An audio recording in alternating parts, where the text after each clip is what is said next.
ਸਤਿ ਸ੍ਰੀ ਅਕਾਲ। ਤੁਸੀਂ ਦੇਖ ਰਹੇ ਹੋ ਤਖਤ ਪੰਜਾਬ। ਮੈਂ ਤੁਹਾਡੇ ਨਾਲ ਸੁਖਵਿੰਦਰ ਸਿੰਘ। ਅੱਜ ਅਸੀਂ ਗੱਲਬਾਤ ਕਰਾਂਗੇ BSF ਦੇ ਉੱਤੇ। ਪੰਜਾਬ ਦੇ ਵਿੱਚ BSF ਲਾਈ ਜਾਣੀ ਹੈ, ਬਾਰਡਰ ਸਟੇਟ ਪੱਛਮੀ ਬੰਗਾਲ ਦੇ ਵਿੱਚ ਵੀ BSF ਲਾਈ ਜਾਣੀ ਆ। ਦਾਇਰਾ ਵਧਾ ਦਿੱਤਾ ਗਿਆ। ਹਾਲਾਂਕਿ BSF ਦੀ ਨੀਤੀ ਪਹਿਲਾਂ ਵੀ ਸੀ।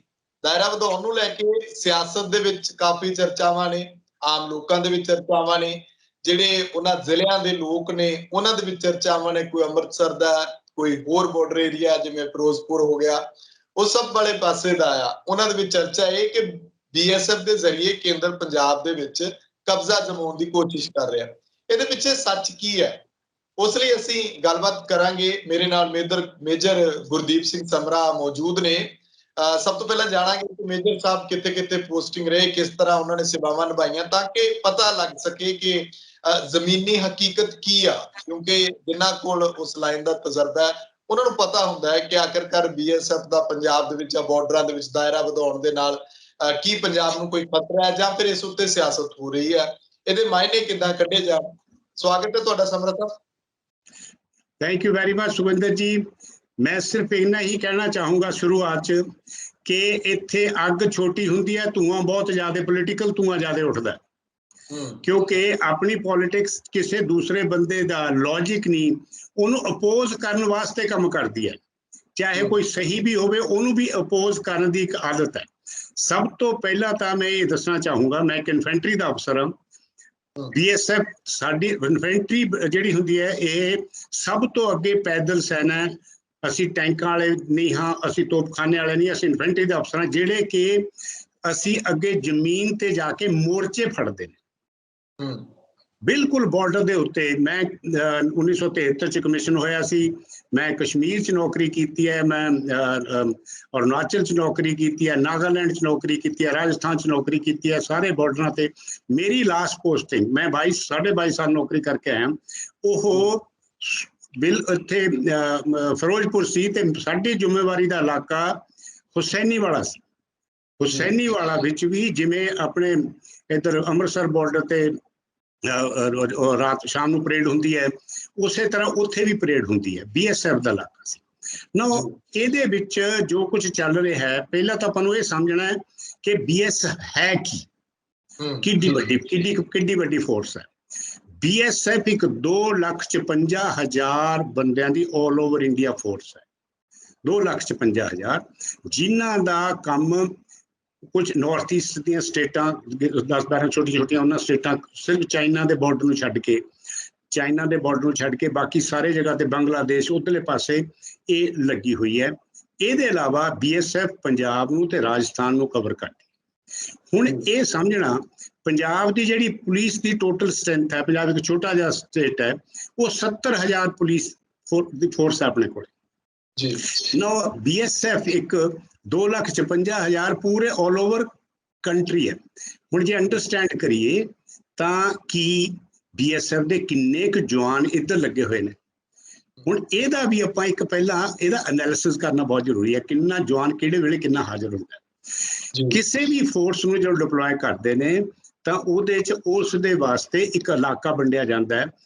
बॉर्डर दे उत्ते अपने पासे BOP ਹੁੰਦੀਆਂ ਨੇ, ਇਹਨੂੰ ਕਹਿੰਦੇ ਨੇ ਬਾਰਡਰ ਆਊਟਪੋਸਟ, ਮਤਲਬ ਜਿੱਥੇ ਕਿ BSF ਵਾਲੇ ਉਹਨੂੰ ਮੈਨ ਕਰਦੇ ਨੇ। ਕਿਉਂਕਿ ਲੜਾਈ ਦੇ ਹਾਲਾਤ ਤੋਂ ਪਹਿਲਾਂ ਇਹ ਸਾਰੀ ਪੀਸ ਟਾਈਮ ਡਿਪਲੋਇਮੈਂਟ ਚ BSF ਹੀ ਹੁੰਦੀ ਹੈ। ਜਦੋਂ ਕਦੇ ਲੜਾਈ ਲੱਗਦੀ ਹੈ ਉਸ ਤੋਂ ਬਾਅਦ ਇਹ ਪਿੱਛੇ ਫਾਲ ਹੁੰਦੇ ਨੇ ਜਾਂ ਆਰਮੀ ਨੂੰ ਨਾਲ ਸਪੋਰਟ ਕਰਨ ਲੱਗ ਜਾਂਦੇ ਨਾ। ਉਹ BOP ਹੁਣ ਮੈਂ ਪੰਜਾਬ ਦੀ ਗੱਲ ਕਰੂੰਗਾ।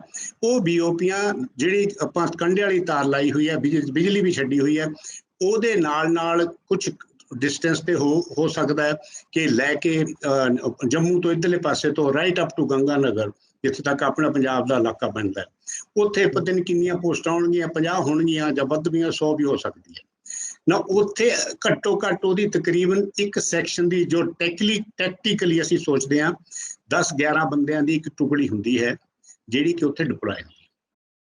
ना ਇਹਦੇ ਚ ਇੱਕ ਹੋਰ ਅੰਡਰਸਟੈਂਡ ਕਰਨਾ ਬਹੁਤ ਜ਼ਰੂਰੀ ਹੈ। ਚਾਹੇ ਕਿੰਨੀ ਆਪਾਂ ਨੂੰ ਫੋਰਸ ਨਜ਼ਰ ਆਉਂਦੀ ਹੋਵੇ, ਉਹ ਫੋਰਸ ਦੀ ਜਿਹੜੀ 25% ਤਕਰੀਬਨ ਸਟਰੈਂਥ ਹੁੰਦੀ ਹੈ, ਉਹ ਜਾਂ ਛੁੱਟੀ ਤੇ ਹੁੰਦੀ ਹੈ, ਕੋਈ ਮੈਡੀਕਲ ਤੇ ਹੁੰਦੀ ਹੈ। ਇਹਦੇ ਇਲਾਵਾ ਪਿੱਛੇ ਉਹਦੇ ਹੈੱਡਕੁਆਟਰ ਹੁੰਦੇ ਨੇ, ਰੇਂਜ ਆਫਿਸਰਸ ਨੇ, ਬਾਕੀ ਉਹਨਾਂ ਦੇ ਟ੍ਰੇਨਿੰਗ ਐਸਟੈਬਲਿਸ਼ਮੈਂਟ ਨੇ, ਉਹ ਸਾਰਾ ਕੁਝ ਸ਼ਾਮਲ ਹੈ। ਤੋ ਉਹ ਫੋਰਸ ਐਡੀ ਵੱਡੀ 2,50,000 ਜਾਂ 60,000 ਬੰਦਾ ਜਿੰਨਾ ਵੀ ਹੁੰਦਾ ਉਹ ਐਟ ਵੇਲੇ ਹਾਜ਼ਰ ਨਹੀਂ ਹੁੰਦਾ। ਹਾਜ਼ਰ ਉਹਦੇ ਚੋਂ ਕੋਈ ਤਕਰੀਬਨ 1.5 ਲੱਖ ਬੰਦਾ ਹੁੰਦਾ। ਸੈਕੰਡਲੀ, ਹੁਣ ਆਪਾਂ ਨੂੰ ਇਹ ਸਮਝਣਾ ਹੈ ਕਿ BSF ਨੂੰ ਕੀ ਜ਼ਿੰਮੇਵਾਰੀ ਕਨਸਟੀਟਿਊਸ਼ਨਲੀ ਜਾਂ ਗਵਰਨਮੈਂਟ ਨੇ ਦਿੱਤੀ ਹੋਈ ਹੈ। ਉਹਨਾਂ ਦੇ 3-4 ਮੇਨ ਫੰਕਸ਼ਨ ਨੇ। ਪਹਿਲਾ ਫੰਕਸ਼ਨ ਹੈ ਕਿ ਬਾਰਡਰ ਤੇ ਰਹਿਣ ਵਾਲੇ ਸਿਵਲੀਅਨਸ ਨੂੰ ਇਹ ਅਸ਼ੋਰ ਕਰਨਾ ਆਲ ਦੀ ਟਾਈਮ ਕਿ ਤੁਹਾਨੂੰ ਅਸੀਂ ਬਾਰਡਰ ਵਾਲੇ ਪਾਸਿਓਂ ਸੇਫ ਰੱਖਾਂਗੇ। ਦੂਸਰਾ, ਉਹਨਾਂ ਨੇ ਇਹ ਯਕੀਨ ਦਿਵਾਉਣਾ ਕਿ ਇੱਥੇ ਕੋਈ ਨਫੇਰੀਅਸ ਗਲਤ ਐਕਟੀਵਿਟੀਆਂ ਨਾ ਹੋਣ, ਕੋਈ ਸਮਗਲਿੰਗ ਨਾ ਹੋਵੇ, ਕੋਈ ਗੋਲਾ ਬਰੂਦ ਨਾ ਆਵੇ, ਕੋਈ ਦੂਸਰੇ ਮੁਲਕ ਦਾ, ਆਪਣੇ ਗੁਆਂਢੀ ਮੁਲਕ ਦਾ ਪੈਟਰੋਲ ਆ ਕੇ ਆਪਣੇ ਇਲਾਕੇ 'ਚ ਕੋਈ ਗੜਬੜ ਨਾ ਕਰਕੇ ਜਾਵੇ ਜਾਂ ਕੋਈ ਖਬਰਾਂ ਲੈਣ ਨਾ ਆਵੇ। ਉਹਨਾਂ ਚੀਜ਼ਾਂ ਨੂੰ ਕੰਟਰੋਲ ਕਰਨਾ, ਉਸ ਏਰੀਆ ਨੂੰ ਪੈਟਰੋਲ ਕਰਨਾ। ਪੈਟਰੋਲ ਦਾ ਮਤਲਬ ਹੈ ਕਿ ਤੁਸੀਂ ਫਿਜ਼ੀਕਲੀ ਮੂਵ ਕਰਦੇ ਹੋ ਇੱਕ ਜਗ੍ਹਾ ਤੋਂ ਦੂਸਰੀ ਜਗ੍ਹਾ ਦੇਖਣ ਵਾਸਤੇ ਕਿ ਇੱਥੋਂ ਦੀ ਕੋਈ ਆ ਕੇ ਵੜ ਤਾਂ ਨਹੀਂ ਗਿਆ, ਕੋਈ ਕਿਸੇ ਨੇ ਬੰਦੇ ਨੇ ਅੰਦਰ ਆਇਆ ਤਾਂ ਨਹੀਂ ਕਿਸੇ ਤਰ੍ਹਾਂ। ਤਾਂ ਉਹਨੂੰ ਇੱਕ ਡੋਮੀਨੇਟ ਕਰਨਾ। ਡੋਮੀਨੇਟ ਦਾ ਮਤਲਬ ਕਰਨਾ ਉੱਥੇ ਮਹਿਸੂਸ ਕਰਾਉਣਾ ਕਿ ਤੁਸੀਂ ਇੱਧਰ ਨਾ ਆਇਓ, ਅਸੀਂ ਵੀ ਚੁਕੰਨੇ ਹਾਂ, ਅਸੀਂ ਸੁੱਤੇ ਨਹੀਂ ਪਏ, ਇਸ ਕਰਕੇ ਅਸੀਂ ਘੁੰਮਦੇ ਰਹਿੰਦੇ ਹਾਂ, ਸਾਨੂੰ ਇਹ ਪਤਾ। ਇਸ ਬੈਕਗਰਾਊਂਡ ਨੂੰ ਦੇਖ ਕੇ ਜਦੋਂ ਪਹਿਲਾਂ 15 ਕਿਲੋਮੀਟਰ ਦਾ ਜੋ ਦਾਇਰਾ ਸੀ ਉਹਦਾ ਇੱਕ ਮੈਂ ਸਮਝਦਾ ਉਸ ਵੇਲੇ ਦੀ ਜਿਹੜੇ ਵੇਲੇ ਖੜੀ ਕੀਤੀ 1965 ਦੀ ਲੜਾਈ ਤੋਂ ਬਾਅਦ ਖੜੀ ਕੀਤੀ ਗਈ ਸੀ ਇਹ ਫੋਰਸ, ਬੇਸਿਕਲੀ ਬਾਰਡਰ ਮੈਨੇਜ ਕਰਨ ਦੀ ਫੋਰਸ ਹੈ, ਪੀਸ ਟਾਈਮ ਬਾਰਡਰ ਮੈਨੇਜ ਕਰਨ ਦੀ ਫੋਰਸ। ਉਸ ਵੇਲੇ ਇਹਨੂੰ 15 ਕਿਲੋਮੀਟਰ ਦਾ ਇਲਾਕੇ ਦਾ ਡਿਸਟੈਂਸ ਮੰਨਿਆ ਸੀ। ਉਹ ਇਸ ਕਰਕੇ ਮੰਨਿਆ ਸੀ ਕਿ ਉਸ ਵੇਲੇ ਨਾ ਤਾਂ ਇੰਨੀ ਡਿਵੈਲਪਮੈਂਟ ਸੀ ਜੋ ਅੱਜ ਹੈ 1970 ਵੇਲੇ ਜਾਂ 80 ਵੇਲੇ, ਕਿ ਉਸ ਵੇਲੇ ਪਿੰਡ ਵੀ ਬਹੁਤ ਘੱਟ ਆਬਾਦੀਆਂ ਸੀ। ਹੁਣ ਬਹੁਤ ਕੁਝ ਬਦਲ ਗਿਆ। ਉਸ ਵੇਲੇ 15 ਕਿਲੋਮੀਟਰ ਤਾਂ ਸੀ ਕਿ ਜੇ ਕੋਈ ਬਾਰਡਰ ਤੋਂ ਭੱਜਣਾ ਵੀ ਚਾਹੇ ਆ ਕੇ ਤਾਂ 15 ਕਿਲੋਮੀਟਰ ਖੁੱਲੇ ਇਲਾਕੇ 'ਚ ਉਹਨੂੰ ਭੱਜ ਕੇ ਜਾ ਕੇ ਉਹ ਫੜ ਸਕਦੇ ਸੀ। ਉਸ ਤੋਂ ਬਾਅਦ ਕੀ ਹੋਇਆ, ਹੁਣ ਪੰਜਾਬ ਇੱਕ ਹਾਈਲੀ ਡਿਵੈਲਪਡ ਸਟੇਟ ਮੰਨੀ ਜਾਂਦੀ ਹੈ ਜਿਹਦੇ 'ਚ ਹਰ ਇੱਕ ਵਿਲੇਜ ਨੂੰ ਰੋਡਸ ਪਹੁੰਚਾਈਆਂ ਗਈਆਂ ਨੇ। ਆਪਣਾ ਸਾਰਾ ਵੈਲ ਕਨੈਕਟਡ ਆਪਣਾ ਸਿਸਟਮ ਹੈ। ਔਰ ਜਿਹੜੇ ਵੇਲੇ ਇਹ BSF ਪਹਿਲਾਂ ਫਾਰਮ ਹੋਈ ਸੀ ਉਸ ਵੇਲੇ ਟੈਲੀਕਮਿਊਨੀਕੇਸ਼ਨਸ ਕੁਛ ਵਗੈਰਾ ਨਾਂ ਦੀ ਕੋਈ ਚੀਜ਼ ਹੈ ਵੀ ਨਹੀਂ ਸੀ, ਇੱਕ ਫਿਕਸ ਲਾਈਨਾਂ ਹੁੰਦੀਆਂ ਸੀ। ਹੁਣ WhatsApp, Facebook, ਤੁਸੀਂ ਕਿਸੇ ਵੀਡੀਓ ਵੀ ਦੇਖ ਸਕਦੇ ਹੋ ਕੀ ਹੋ ਰਿਹਾ ਹੈ ਕੀ ਨਹੀਂ ਹੋ ਰਿਹਾ। ਮਤਲਬ ਜਿਹੜਾ ਕ੍ਰਿਮੀਨਲ ਹੈ ਉਹ ਵੀ 1 ਸਟੈਪ ਹੈਡ ਹੋਣ ਲੱਗ ਗਿਆ ਸਾਰਿਆਂ ਤੋਂ। ਬਿਲਕੁਲ ਸਹੀ ਗੱਲ। ਇਹਦੇ 'ਚ ਇੱਕ ਨਵੀਂ ਡਾਇਮੈਂਸ਼ਨ ਹੋਰ ਐਡ ਹੋ ਗਈ। ਉਹ ਜਿਹੜੀ ਨਵੀਂ ਡਾਇਮੈਂਸ਼ਨ ਹੁਣ ਐਡ ਹੋਈ ਹੈ ਉਹ ਹੋਈ ਹੈ ਡਰੋਨਸ, ਕਿ ਬੰਦੇ ਨੂੰ ਤੁਹਾਨੂੰ ਬਾਰਡਰ ਤੋਂ ਟਪਾਉਣ ਦੀ ਵੀ ਜ਼ਰੂਰਤ ਨਹੀਂ। ਡਰੋਨ ਦੇ ਰਸਤੇ ਤੁਸੀਂ ਡਰੱਗ ਵੀ ਭੇਜ ਸਕਦੇ ਹੋ, ਹਥਿਆਰ ਵੀ ਭੇਜ ਸਕਦੇ ਹੋ, ਬਰੂਦ ਵੀ ਭੇਜ ਸਕਦੇ ਹੋ ਇੱਧਰਲੇ ਪਾਸੇ ਕਿਸੇ ਵੀ ਤਰ੍ਹਾਂ ਦੀ ਗਲਤ ਕਾਰਵਾਈ ਕਰਨ ਵਾਸਤੇ। ਜੇ ਇਹ ਚੇਂਜ ਕੀਤਾ ਗਿਆ, ਪਹਿਲਾਂ ਇੱਕ ਚੀਜ਼ ਹੋਰ ਸਮਝੋ ਕਿ ਜੇ 15 ਕਿਲੋਮੀਟਰ ਦੇ ਅੰਦਰ BSF ਨੇ ਕੋਈ ਉੱਥੇ ਥਾਣੇ ਬਣਾਏ ਹੋਏ ਨੇ ਕਿ ਜਿੱਥੇ ਉਹ ਕਤਲ ਦੇ ਜੁਰਮ ਜਾਂ ਚੋਰੀਆਂ ਚਕਾਰੀਆਂ ਵਾਲਿਆਂ ਨੂੰ ਫੜਦੇ ਨੇ। ਉਹ ਸਿਰਫ ਬਾਰਡਰ ਤੋਂ ਇੱਕ ਤਾਂ ਇਹ ਦੇਖਣਾ ਹੈ ਕਿ ਇੱਧਰੋਂ ਵੀ ਕੋਈ ਬੰਦਾ ਬਾਹਰ ਨਾ ਜਾਵੇ, ਬਿਨਾਂ ਕੋਈ ਬੰਦਾ ਬਾਹਰ ਨਾ ਜਾਵੇ, ਤਾਂ ਕਿ ਉਹਨੂੰ ਪਾਸਪੋਰਟ ਐਕਟ ਵੀ ਉਹਦੇ ਥੱਲੇ ਆਉਂਦਾ ਕਿ BSF ਨਸ਼ੇ, ਹਥਿਆਰ ਤੇ ਇਹਦੇ ਇਲਾਵਾ ਪਾਸਪੋਰਟ ਦੀ ਵਾਇਲੇਸ਼ਨ ਕੋਈ ਉਹੀ ਸਿੱਧਾ ਹੀ ਨਾ ਇੱਥੇ ਕ੍ਰਾਈਮ ਕਰੇ ਕੋਈ ਬੰਦਾ ਪਾਕਿਸਤਾਨ ਨੂੰ ਭੱਜ ਜਾਵੇ ਕਿਵੇਂ ਵੀ ਕਰਨਾ, ਉਹਦੇ ਕਰਕੇ ਉਹਨੂੰ ਚੈੱਕ ਕਰਨ ਵਾਸਤੇ ਪੋਸਟ ਦੀ ਡਿਊਟੀ ਹੈ। ਹੁਣ ਕੀ ਹੋਇਆ ਇਹਦੇ ਨਾਲ, ਜਿਉਂ ਜਿਹੜੀ ਡਰੱਗ ਹੈ ਪੰਜਾਬ ਦਾ ਡਰੱਗ ਦਾ ਇਸ਼ੂ ਹੈ, ਇਹ ਇੱਕ ਬਹੁਤ ਸੀਰੀਅਸ ਇਸ਼ੂ ਹੈ। ਕਿਉਂਕਿ ਮੈਂ ਇੱਕ ਚੀਜ਼ ਜਾਣਦਾ, ਮੈਂ ਰਾਜਸਥਾਨ 'ਚ ਜੋ ਨੌਕਰੀ ਕਰਦਾ ਸੀ, ਉੱਥੇ ਇੱਕ ਮੰਡਾਸੌਰ ਡਿਸਟ੍ਰਿਕਟ ਹੈ ਜਿੱਥੇ ਕਿ ਫੀਮ ਨੂੰ ਓਫੀਸ਼ੀਅਲੀ ਪੈਦਾ ਕਰਵਾਉਣ ਦੀ ਗੌਰਮੈਂਟ ਉੱਥੇ ਲਾਇਸੈਂਸ ਦਿੰਦੀ ਹੈ, ਕਿਉਂਕਿ ਕਿੰਨੀਆਂ ਦਵਾਈਆਂ 'ਚ ਫੀਮ ਪੈਂਦੀ ਹੈ ਜਿਹਦੇ ਕਰਕੇ ਉਹ ਜਿਹੜੀਆਂ ਪੇਨ ਕਿਲਰ ਨੇ ਉਹ ਬਣਦੇ ਨੇ। ਪੰਜਾਬ, ਰਾਜਸਥਾਨ 'ਚ ਥੋੜਾ ਬਹੁਤ ਉੱਥੇ ਫਿਰ ਵੀ ਪੋਪੀ ਨੂੰ ਗਰੋ ਕਰਦੇ ਰਹਿੰਦੇ ਨੇ, ਕਿਸੇ ਪਾਸੇ ਕੁਝ ਇੰਨਾ ਜ਼ਿਆਦਾ ਟਾਈਟ ਨਹੀਂ ਹੈ। ਪੰਜਾਬ 'ਚ ਕਿਸੇ ਜਗ੍ਹਾ ਤੇ ਆਪਾਂ ਇਹਨਾਂ ਚੀਜ਼ਾਂ ਨੂੰ ਗਰੋ ਨਹੀਂ ਕਰ ਸਕਦੇ, ਤਾਂ ਆਪਣੇ ਕੋਲੇ ਨਸ਼ਾ ਆਉਣਾ ਕਿੱਥੋਂ? ਕਹਿੰਦੇ ਜੇ ਕਿਸੇ ਵੀ ਸਟੇਟ ਨੂੰ, ਕਿਸੇ ਵੀ ਮੁਲਕ ਨੂੰ ਡਿਸਟਰੋਏ ਕਰਨਾ ਹੋਵੇ ਤਾਂ ਉਹਨੂੰ ਨਸ਼ਿਆਂ ਤੇ ਲਾ ਲਓ। ਨਸ਼ਿਆਂ ਲਾਉਣ ਨਾਲ ਉਹਦਾ ਯੂਥ ਦਾ ਪੱਠਾ ਬੈਠ ਜਾਂਦਾ। ਇਹ ਆਪਣੇ ਵਿਰੋਧੀ ਮੁਲਕ ਦਾ ਇੱਕ ਸੋਚੀ ਸਮਝੀ ਰਣਨੀਤੀ ਹੈ ਕਿ ਇਹਨਾਂ ਨੂੰ ਡਿਸਟਰੋਏ ਕਰਨ ਵਾਸਤੇ ਪਹਿਲਾਂ ਇਹਨੂੰ ਡਰੱਗ ਤੇ ਲਾਈਏ। ਜੀ ਹਾਂਜੀ। ਮੇਰਾ ਇੱਥੇ ਸਵਾਲ ਹੈ ਕਿ 15 ਕਿਲੋਮੀਟਰ ਦੇ ਦਾਇਰਾ ਤੇ ਉਹਨੂੰ 50 ਕਿਲੋਮੀਟਰ ਤੱਕ, ਉਹਦੇ ਵਿੱਚ ਨਫਰੀ ਨੂੰ ਥੋੜਾ ਜਿਹਾ ਸਮਝਾਓ ਕਿ ਕਿੰਨੀ ਕੁ ਹੋਏਗੀ, ਕੀ ਵਧਾਈ ਜਾਏਗੀ, ਜਾਂ ਫਿਰ ਜਿਵੇਂ ਤੁਸੀਂ ਕਹਿ ਰਹੇ ਹੋ ਕਿ ਨਿਗਰਾਨੀ ਰੱਖਣੀ ਸਿਰਫ ਉਹਨੇ ਦਾਇਰੇ ਦੇ ਵਿੱਚ ਨਫਰੀ ਨਾ ਹੁਣ ਉਹ ਨਸ਼ਿਆਂ ਉੱਤੇ ਕਿਉਂ ਨਹੀਂ ਕਰ ਪਾਈ 15 ਕਿਲੋਮੀਟਰ ਦੇ ਦਾਇਰੇ ਦੇ ਵਿੱਚ? ਕੀ 50 ਕਿਲੋਮੀਟਰ ਨਾਲ ਕੰਟਰੋਲ ਹੋ ਜਾਏਗਾ? ਇਹਦੇ ਵਿੱਚ ਇਸ਼ੂ ਹੈ ਇੱਕ ਬਹੁਤ ਵੱਡਾ, ਜੋ ਮੈਂ ਸਮਝਦਾ। ਆਪਾਂ ਨੂੰ ਮੈਂ ਕਿਸੇ ਪੋਲੀਟੀਸ਼ੀਅਨ ਤੇ ਇਲਜ਼ਾਮ ਨਹੀਂ ਲਾਉਂਦਾ, ਪੋਲੀਟੀਸ਼ੀਅਨ ਇੱਕ ਦੂਸਰੇ ਤੇ ਇਲਜ਼ਾਮ ਲਾਉਂਦੇ ਨੇ। ਮੈਂ ਉਹੀ ਕੋਟ ਕਰੂੰਗਾ, ਕਹਿੰਦੇ ਫਲਾਣਾ ਨਸ਼ੇ ਵੇਚਦਾ ਸੀ, ਫਲਾਣਾ ਨਸ਼ੇ ਵਿਕਾਉਂਦਾ ਹੈ। ਜੇ ਕੋਈ ਪੋਲੀਟੀਸ਼ੀਅਨ ਨਸ਼ੇ ਵਿਕਾਉਂਦਾ ਤਾਂ ਉਹਦੇ ਵਿੱਚ ਹੋ ਸਕਦਾ ਹੈ ਕਿਸੇ ਜਗ੍ਹਾ ਤੇ BSF ਦੇ ਵੀ ਮਾੜੇ ਮੋਟੇ ਲੂਪ ਹੋਲ ਹੋਣਗੇ, ਪਰ ਡੈਫੀਨੇਟਲੀ ਪੰਜਾਬ ਪੁਲਿਸ ਦੇ ਤਾਂ ਬਹੁਤ ਵੱਡੀ ਕਾਰਗੁਜ਼ਾਰੀ ਤੇ ਅਸਰ ਹੈ ਕਿ ਨਸ਼ਾ ਵਿਕ ਕਿਵੇਂ ਰਿਹਾ ਇੱਥੇ। ਹੁਣ ਬਾਰਡਰ ਤੇ ਆ ਜਿਹੜਾ ਕੋਈ ਨਫਰੀ ਚੇਂਜ, BSF ਦੀ ਕੋਈ ਸਟਰੈਂਥ ਨਹੀਂ ਵਧਾਈ ਜਾ ਰਹੀ, ਇਹ ਇੱਕ ਵਹਿਮ ਹੈ। ਸਟਰੈਂਥ ਕਿੱਥੋਂ ਵਧਾਣੀ ਹੈ, ਕਿੱਥੋਂ ਖੜੀ ਕਰਨੀ ਹੈ? ਉਹਦੀ ਸਟਰੈਂਥ ਨੂੰ, ਉਹਦੇ ਨਫਰੀ ਨੂੰ ਨਹੀਂ ਵਧਾ ਰਹੇ। ਉਹ ਸਿਰਫ ਇਹ ਕਹਿ ਰਹੇ ਨੇ ਕਿ ਜੇ ਕੱਲ ਨੂੰ ਕ੍ਰਿਮੀਨਲ, ਹੁਣ ਅੱਜ ਕੀ ਹੈ, ਅੱਜ ਦੇ ਹਾਲਾਤ ਕੀ ਨੇ, ਮੈਂ ਤੁਹਾਨੂੰ ਐਕਸਪਲੇਨ ਕਰਦਾ। ਇਹ 15 ਕਿਲੋਮੀਟਰ ਨੂੰ ਵਧਾਉਣ ਦੇ ਨਹੀਂ ਵਧਾਉਂਦੇ ਤਾਂ ਕੀ ਸੀ? ਜੋ ਹੀ 15 ਕਿਲੋਮੀਟਰ ਦਾ ਇਲਾਕਾ ਕੋਈ ਕ੍ਰਿਮੀਨਲ ਟੱਪਿਆ, BSF ਉਹਨੂੰ ਚੇਂਜ ਨਹੀਂ ਕਰ ਸਕਦੀ, ਬਿਕੋਜ਼ ਇਹ ਇੱਕ ਉਹਦੀ ਸੀਮਾ ਦਾ ਉਲੰਘਣ ਹੈਗਾ। ਸਪੋਜ਼ ਐਨੀ ਵੱਡੀ ਫਿਰੋਜ਼ਪੁਰ ਦੇ ਇਲਾਕੇ 'ਚ ਉੱਥੋਂ ਲੈ ਕੇ ਭੱਜਦਾ, ਉਹ ਆ ਕੇ ਕਿਸੇ ਜਗ੍ਹਾ ਤੇ ਮੋਗੇ ਵਗੈਰਾ 'ਚ ਛੁਪ ਜਾਂਦਾ, ਜਾਂ ਉਹਦੇ ਨੇੜੇ ਤੇੜੇ ਵਾਲੇ ਪਿੰਡਾਂ 'ਚ ਛੁਪ ਜਾਂਦਾ।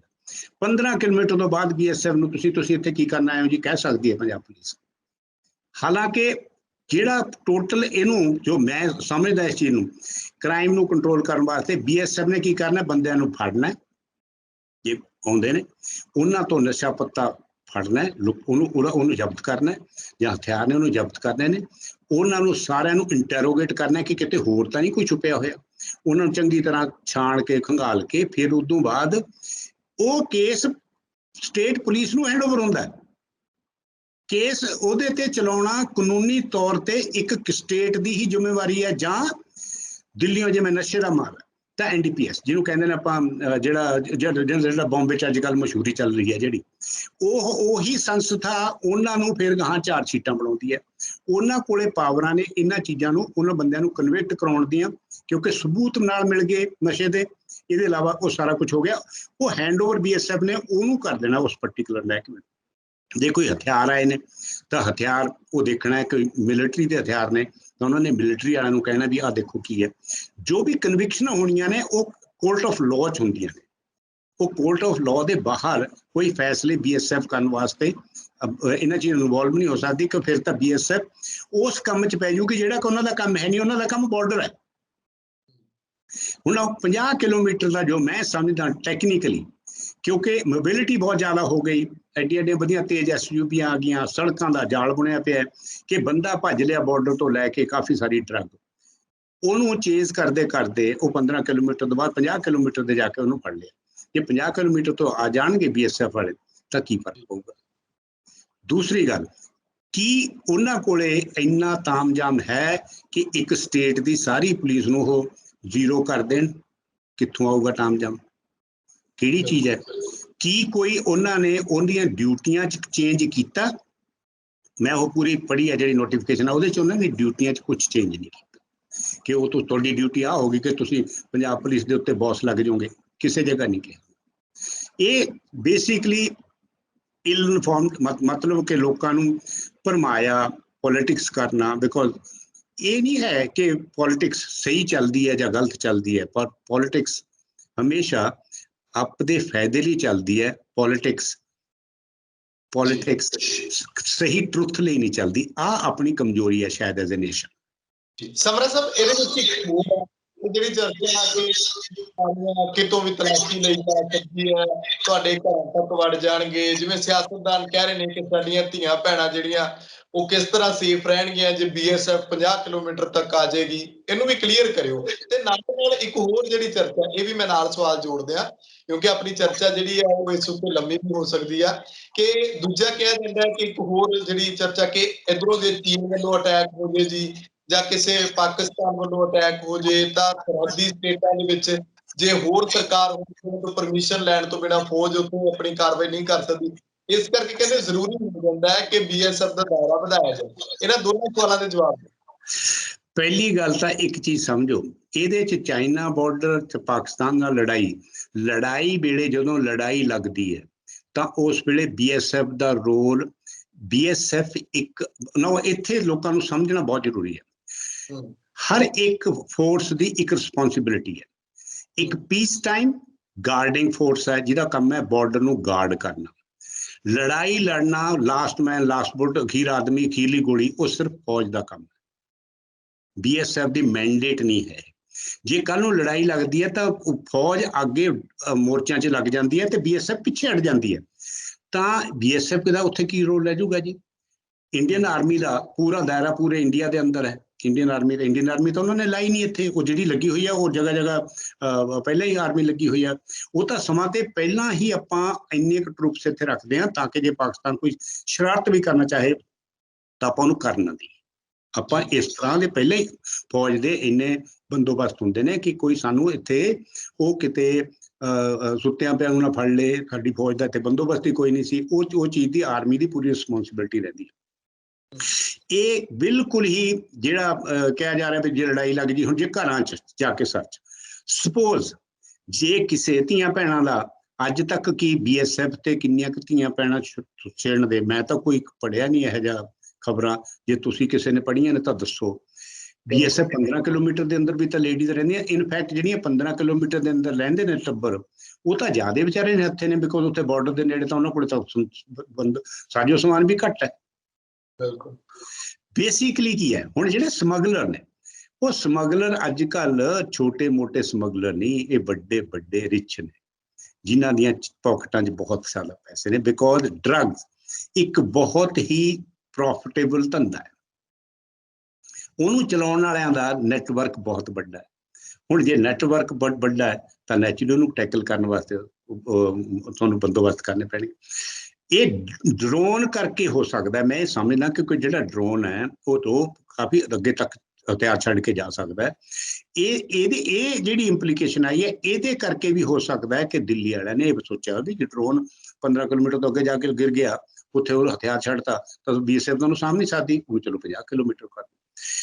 ਇਨ ਐਨੀ ਕੇਸ ਕੀ ਸਾਡੇ ਪੰਜਾਬ ਪੁਲਿਸ ਦਾ ਰੋਲ ਜ਼ੀਰੋ ਹੋ ਜਾਂਦਾ ਜਿੱਥੇ BSF ਦੇ ਬੰਦੇ ਆ ਕੇ ਇੱਕ ਸੈਕਸ਼ਨ ਬੰਦੇ 10 ਬੰਦੇ ਕਿਸੇ ਨੂੰ ਚੇਜ਼ ਕਰਦੇ ਉੱਥੇ ਪਹੁੰਚਦੇ ਨੇ, ਉੱਥੇ ਘਰ ਪਹੁੰਚਦੇ ਨੇ ਤਾਂ ਨਾਲ ਹੁੰਦੇ। ਅੱਜ ਕੱਲ੍ਹ ਤਾਂ ਤੁਸੀਂ ਇੰਨਾ ਨੰਬਰ ਤੇ ਡਾਇਲ ਕਰਨਾ, ਪੁਲਿਸ ਨੇ ਪਹੁੰਚ ਜਾਣਾ ਵੀ ਆ ਗਏ ਨੇ ਤੇ ਤੁਸੀਂ ਵੀ ਆ ਜਾਓ, ਪਹੁੰਚ ਕੇ ਦੇਖ ਲਓ। ਕੋਈ ਸਿਸਟਮ ਤਾਂ ਆਪਣੇ ਹੈ, ਉਹ ਤਾਂ ਨਹੀਂ, ਸਿਸਟਮ ਤਾਂ ਕਿਸੇ ਨੇ ਡਿਸਟਰੋਏ ਨਹੀਂ ਕੀਤਾ। ਉਹ ਸਿਸਟਮ ਤਾਂ ਕਿਸੇ ਨੇ ਯੂਜ਼ਲੈਸ ਨਹੀਂ ਬਣਾਇਆ। ਜੇ ਬਣਾਇਆ ਤਾਂ ਕੋਈ ਦੱਸਿਆ ਜਾਵੇ ਵੀ ਆਹ ਚੀਜ਼ ਬਣਾਈ ਗਈ। ਮਨਾਂ ਤੇ ਗੇਮ ਨੂੰ ਖੇਡਿਆ ਜਾਂਦਾ ਹੈ ਕਿ ਤੁਹਾਡੇ ਮਨਾਂ 'ਚ ਇੱਕ ਫੀਅਰ ਪਾਤਾ ਕਿ BSF ਤਾਂ ਹੁਣ ਘਰ ਘਰ ਜਾ ਵੜੂਗੀ। ਉਹਦੇ ਕੋਲ ਬਣਨ ਜੋਗੀ ਹਿੰਮਤ ਹੈ। ਉਹਨੂੰ ਕਿਸੇ ਤੁਸੀਂ ਸਪੋਜ਼ ਮੈਂ ਉੱਥੇ ਅਫਸਰ ਹਾਂ, ਮੈਂ ਇੱਕ ਚੇਜ਼ ਕਰ ਰਿਹਾ ਕਿਸੇ ਗੈਂਗ ਨੂੰ, ਸਡਨਲੀ ਮੈਨੂੰ ਕਿਹਾ ਜਾਂਦਾ ਹੈ 15 ਕਿਲੋਮੀਟਰ ਹੋ ਗਏ, ਉਦੋਂ ਬਾਅਦ 16 ਕਿਲੋਮੀਟਰ ਤੱਕ ਜਾਓ, ਲਕਸ਼ਮਣ ਰੇਖਾ ਬਣਾਤੀ ਉੱਥੇ, ਮੈਂ ਉਹਨੂੰ ਪਾਸ ਹੀ ਨਹੀਂ ਕਰ ਸਕਦਾ, ਮੈਂ ਵਾਪਸ ਚੱਲ ਜਾਊਂਗਾ। ਅੱਛਾ, ਜਦ ਤੱਕ ਤੁਸੀਂ ਉਹ ਇਨਫੋਰਮੇਸ਼ਨ ਕਿਸੇ ਪੁਲਿਸ ਫੋਰਸ ਨਾਲ ਸ਼ੇਅਰ ਕਰੋਗੇ, ਉਹ ਲੀਕ ਵੀ ਹੋ ਸਕਦੀ ਹੈ।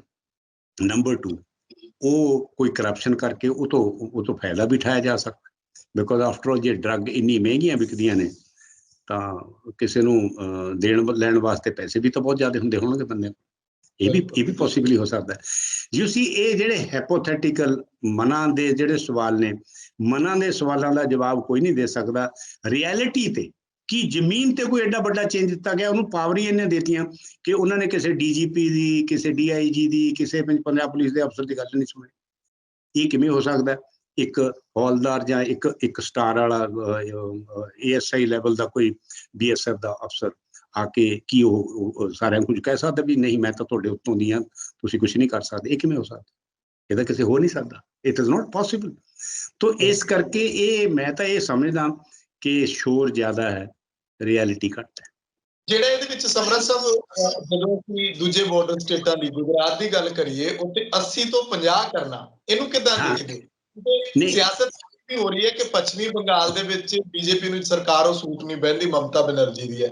ਪੰਜਾਬ ਦੇ ਵਿੱਚ BJP ਨੂੰ ਸਰਕਾਰ ਸੂਟ ਨਹੀਂ ਬਹਿੰਦੀ, ਇੱਥੇ ਕਾਂਗਰਸ ਦੀ ਸਰਕਾਰ ਹੈ। ਇਸ ਕਰਕੇ ਇੱਧਰਲੇ ਦਾਇਰੇ ਵਧਾਏ ਗਏ, ਜਦਕਿ ਗੁਜਰਾਤ ਦੇ ਵਿੱਚ 80 ਤੋਂ 50 ਕਰ ਦੇਣਾ, ਇਹਨੂੰ ਉਹ ਪੋਲਿਟਿਕਸ ਹੋ ਸਕਦੀ ਹੈ। ਉਹ ਚੀਜ਼ ਤਾਂ ਮੈਂ ਸਮਝਦਾ ਕਿ ਉਹਨੂੰ 80 ਕਿਲੋਮੀਟਰ ਕੀ ਸੀ क्योंकि ਜਿਹੜਾ ਜ਼ਿਆਦਾ ਉੱਥੇ ਬਾਰਡਰ ਲੱਗਦਾ ਹੈ, ਉਹ ਜਿਹੜਾ ਕੱਛ ਦਾ ਇਲਾਕਾ ਜਿਹੜਾ ਮੰਨਿਆ ਜਾਂਦਾ ਉਹ ਮਾਰਸ਼ੀ ਹੈ ਬਹੁਤ ਜ਼ਿਆਦਾ, ਉੱਥੇ ਮਾਰਸ਼ੀ ਹੈ, ਉਹ ਵੇਸਟਲੈਂਡ ਵੀ ਜ਼ਿਆਦਾ ਹੈ ਉੱਥੇ, ਉਹ ਆਪਣੇ ਵਾਂਗੂ ਫਰਟਾਈਲ ਇਸ ਤਰ੍ਹਾਂ ਦੀ ਲੈਂਡ ਨਹੀਂ ਹੈ ਉੱਥੇ। ਜੇ 80 ਕਿਲੋਮੀਟਰ ਸੀ ਤਾਂ ਉਹਨੂੰ ਕਿਉਂ ਘਟਾਇਆ ਗਿਆ, ਇਹਦੇ ਬਾਰੇ ਮੈਂ ਕਮੈਂਟ ਨਹੀਂ ਕਰਨਾ ਚਾਹੁੰਦਾ ਇੱਥੇ। ਹੋ ਸਕਦਾ ਹੈ ਕਿਉਂਕਿ ਗੁਜਰਾਤ ਦਾ ਅੱਜ ਕੱਲ੍ਹ ਬੋਲਬਾਲਾ ਹੈ, ਤਾਂ ਗੁਜਰਾਤ ਵਾਸਤੇ ਹੋਰ ਰੂਲ, ਦੂਸਰਿਆਂ ਵਾਸਤੇ ਹੋਰ ਰੂਲ। ਇਹ ਕੋਈ ਵਾਕਈ ਵੈਸੇ ਗੱਲ ਜੱਚਦੀ ਨਹੀਂ ਕਿ ਉਹਨੂੰ ਘਟਾਇਆ ਕਿਉਂ ਗਿਆ ਤੇ ਇਹਨਾਂ ਨੂੰ ਜੇ ਵਧਾਇਆ ਗਿਆ ਤਾਂ ਉਹਨੂੰ ਉੱਥੇ ਕਿਉਂ ਨਹੀਂ ਰੱਖਿਆ ਗਿਆ, ਇਹ ਗੱਲ ਸਹੀ ਹੈ। ਦੂਸਰੀ ਗੱਲ, ਬੰਗਲਾਦੇਸ਼ ਬਾਰਡਰ ਤੇ ਜੇ ਕਹਿ ਰਹੇ ਹੋ ਇੱਕ ਇਸ਼ੂ ਹੈ, ਹਾਲਾਂਕਿ ਇਸ ਵੇਲੇ ਜਿਹੜੀ ਬੰਗਲਾਦੇਸ਼ ਦੀ ਇਕੋਨਮੀ ਹੈ ਉਹ ਆਪਾਂ ਤੋਂ ਬੈਟਰ ਚੱਲ ਰਹੀ ਹੈ। ਆਪਾਂ ਤੋਂ ਜਿਹੜਾ ਪਰ ਕੈਪੀਟਾ ਇੱਕ ਬੰਦਾ ਜਿਹੜਾ ਪੈਸੇ ਕਮਾਉਂਦਾ ਇੱਕ ਦੇ, ਜਿਹਦੀ ਦੁਨੀਆ ਦੇ ਹਿਸਾਬ ਨਾਲ ਹਿਸਾਬ ਲਾਇਆ ਜਾਵੇ, ਆਪਾਂ ਤੋਂ $200 ਤੋਂ ਵੱਧ ਬੰਗਲਾਦੇਸ਼ੀ ਕਮਾ ਰਹੇ ਨੇ ਇਸ ਵੇਲੇ। ਬਿਕੋਜ਼ ਆਪਾਂ ਕੁਛ ਰੌਲਾ ਪਾਉਣ ਜੋਗੇ ਰਹਿ ਗਏ, ਉਹ ਚੁੱਪ ਕਰਕੇ ਲੇਡੀ ਕੰਮ ਕਰੀ ਜਾਂਦੀ ਹੈ, ਉਹਦਾ ਕੰਮ ਬਿਲਕੁਲ ਠੀਕ ਚੱਲੀ ਜਾ ਰਿਹਾ ਉਹਦੇ ਕਰਕੇ। ਹਾਂ ਇੱਕ ਜ਼ਰੂਰ ਹੈ, ਉੱਧਰੋਂ ਵੀ ਲੋਕ ਬਹੁਤ ਆਏ ਨੇ ਅਸਾਮ ਵਗੈਰਾ 'ਚ, ਬੰਗਾਲ ਵਗੈਰਾ 'ਚ, ਕਿ ਉੱਥੇ ਆ ਕੇ ਉਹ ਲੁਕ ਜਾਂਦੇ ਨੇ, ਫਿਰ ਉਹ ਇੱਧਰ ਪਰਮਾਨੈਂਟ ਰਹਿੰਦੇ ਨੇ। ਇਹ ਜਿਹੜੀ ਇਕਨੋਮਿਕ ਮਾਈਗ੍ਰੇਸ਼ਨ ਹੈ ਇਹਨੂੰ ਮੈਂ ਕਹਿੰਦਾ, ਆਪਣੀ ਇਕਨੋਮਿਕ ਮਾਈਗ੍ਰੇਸ਼ਨ ਆਪਾਂ ਫੇਅਰ ਤਰੀਕੇ ਨਾਲ ਕੈਨੇਡਾ ਜਾਂਦੇ ਹਾਂ, ਜਿਹੜੇ ਗਰੀਬ ਨੇ ਛੋਟੇ ਬੰਗਲਾਦੇਸ਼ ਦੇ ਉਹ ਅਨਫੇਅਰ ਤਰੀਕੇ ਨਾਲ ਇੰਡੀਆ ਆਉਂਦੇ ਨੇ। ਹੁਣ ਨੇਪਾਲ ਤੋਂ ਵੀ ਤਾਂ ਗਰੀਬ ਬੰਦੇ ਇੱਥੇ ਆ ਕੇ ਕੰਮ ਕਰਦੇ ਨੇ, ਹਾਲਾਂਕਿ ਨੇਪਾਲੀ ਹਿੰਦੂ ਨੇ, ਇਸ ਕਰਕੇ ਆਪਾਂ ਨੂੰ ਉਹਨਾਂ ਨਾਲ ਕੋਈ ਪ੍ਰੋਬਲਮ ਨਹੀਂ, ਇਹ ਸਮਝਦੇ ਆਪਾਂ। ਤੇ ਉਹਨਾਂ ਨਾਲ ਪ੍ਰੋਬਲਮ ਹੈ ਬਿਕੋਜ਼ ਉਹਨਾਂ ਦਾ ਧਰਮ ਹੋਰ ਹੈ, ਹੋ ਸਕਦਾ ਹੈ ਇਸ ਤਰ੍ਹਾਂ ਦੀ ਸੋਚ ਹੋਵੇ। ਹਾਲਾਂਕਿ ਜਿਹੜੀ ਇਹ ਇਸ ਤਰ੍ਹਾਂ ਦੀ ਮਾਈਗ੍ਰੇਸ਼ਨ ਹੈ ਇਹ ਆਪਾਂ ਅਫੋਰਡ ਨਹੀਂ ਕਰ ਸਕਦੇ, ਕਿਉਂਕਿ ਆਪਾਂ ਖੁਦ ਇੱਕ ਆਸਟ੍ਰੇਲੀਆ ਹਰ ਸਾਲ ਪੈਦਾ ਕਰ ਦਿੰਦੇ ਹਾਂ, ਆਪਾਂ ਕਿੱਥੋਂ ਬੰਦੇ ਹੋਰ ਕਿਸੇ ਦੇ ਝੱਲ ਸਕਦੇ ਆ, ਆਪਣੇ ਕੋਲ ਝੱਲਣ ਨੂੰ ਹੈ ਨਹੀਂ।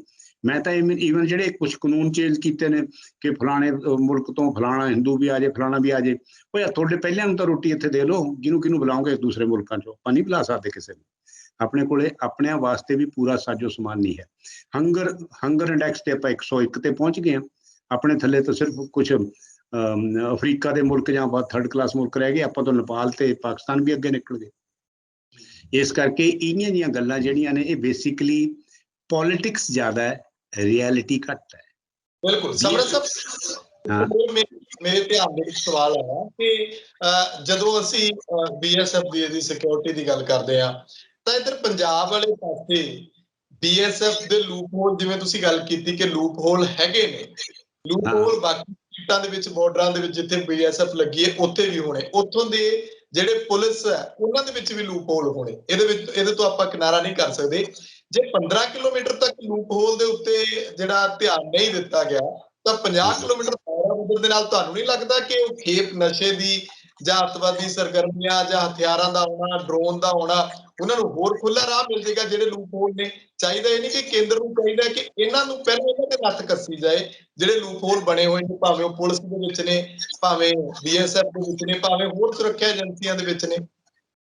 ਬੇਸਿਕਲੀ ਮੈਂ ਜੋ ਸਮਝਦਾ ਇਹਦੇ ਬਾਰੇ, ਲੂਪ ਹੋਲ ਜਿਹੜੇ ਨੇ, ਲੂਪ ਹੋਲ ਕੋਈ ਫੋਰਸ ਖੁਦ ਨਹੀਂ ਕ੍ਰੀਏਟ ਕਰਦੀ, ਉਹ ਬੇਸਿਕਲੀ ਲੂਪ ਹੋਲ ਆਪਣੀ ਬੇਈਮਾਨੀ ਕ੍ਰੀਏਟ ਕਰਦੀ ਹੈ।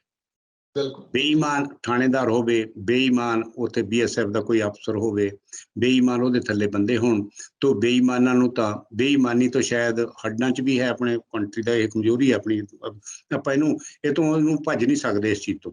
ਉਹ ਜਿਹੜੀ ਬੇਈਮਾਨੀ ਹੈ, ਕਿਸੇ ਫੋਰਸ ਨੂੰ ਉੱਤੋਂ ਕੋਈ ਕਮਾਂਡਰ, ਮੈਂ ਤਾਂ ਕਦੇ ਆਰਮੀ ਦਾ ਕਿਸੇ ਵੀ ਕਮਾਂਡਰ ਨੂੰ ਇਹ ਜਿਹੇ ਆਰਡਰ ਨਹੀਂ ਦੇ ਰਿਹਾ ਕਿ ਤੁਸੀਂ ਪੁੱਠੇ ਕੰਮ ਕਰੋ। ਪੁੱਠੇ ਕੰਮ ਕਰਨ ਦਾ ਜਿਹੜਾ ਹੈ ਉਹ ਬੇਸਿਕਲੀ ਇੱਕ ਨੈਸ਼ਨਲ ਕਰੈਕਟਰ ਵੀ ਆਪਣਾ ਇਸ ਤਰ੍ਹਾਂ ਦਾ ਬਣ ਚੁੱਕਿਆ। ਸ਼ਾਇਦ ਇਸ ਮਾਮਲੇ 'ਚ ਕਮਜ਼ੋਰੀਆਂ ਨੇ ਆਪਣੀਆਂ ਬਹੁਤ ਜ਼ਿਆਦਾ। ਹੁਣ ਉਹਦੇ 'ਚ ਜੇ 15 ਕਿਲੋਮੀਟਰ ਜਾਂ 50 ਹੋ ਗਿਆ, ਇਹਦਾ ਮਤਲਬ ਇਹ ਤਾਂ ਨਹੀਂ ਹੋਇਆ ਕਿ ਉਹ 50 ਤੱਕ ਆ ਜਾਣਗੇ ਤਾਂ ਕੀ ਹੋਊਗਾ। ਬੇਸਿਕਲੀ ਜੋ ਵੀ ਗਲਤ ਕੰਮ ਚੱਲ ਰਿਹਾ ਉਹਦਾ ਕਿਸੇ ਦਾਇਰਾ ਵਧਾਉਣ ਨਾਲ ਉਹਨੂੰ ਵਧਾਉਣ ਦਾ ਉਹ ਨਹੀਂ ਹੈ। ਜਦ ਤੱਕ ਕੋਈ ਕਹਿੰਦੇ, ਜਦ ਤੱਕ ਕੋਈ ਬਾਇਰ ਹੋਊਗਾ, ਕੋਈ ਸੈਲਰ ਹੋਊਗਾ।